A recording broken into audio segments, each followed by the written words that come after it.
Nggak ada itu teror, nggak ada. Ini keterangan kita. Bukan di asrama nggak ada. Bukan di samping asrama. Di samping asrama.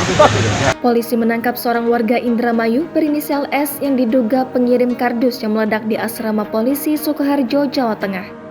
Kepala Bidang Hubungan Masyarakat Polda Jabar, Komisaris Besar Polisi Ibrahim Tompo menjelaskan bahwa pihak Polda Jabar mendapatkan permintaan dari Polda Jawa Tengah untuk mengecek dan menginformasi identitas warga Indramayu tersebut.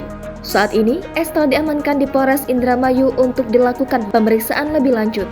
Pihak Polda Jabar masih menunggu koordinasi dengan Polda Jawa Tengah terkait pemeriksaan lanjutan kepada orang tersebut, apakah akan dilakukan pemeriksaan di Polda Jateng atau di Polres Indramayu.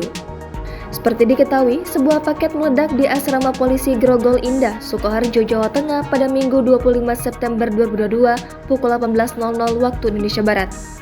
Ledakan tepatnya terjadi di samping rumah asrama Arumbara, Jalan Larasati nomor AA12, Desa Telukan, Kecamatan Grogol, Sukoharjo.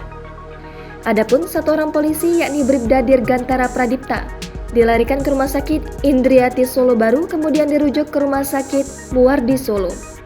Kapolda Jawa Tengah Irjen Pol Ahmad Lutfi memastikan bahwa tidak ada unsur teror dalam ledakan tersebut. Benda yang meledak adalah bubuk mercon yang merupakan barang bukti razia. Jangan lupa subscribe, share, komen, dan like ya.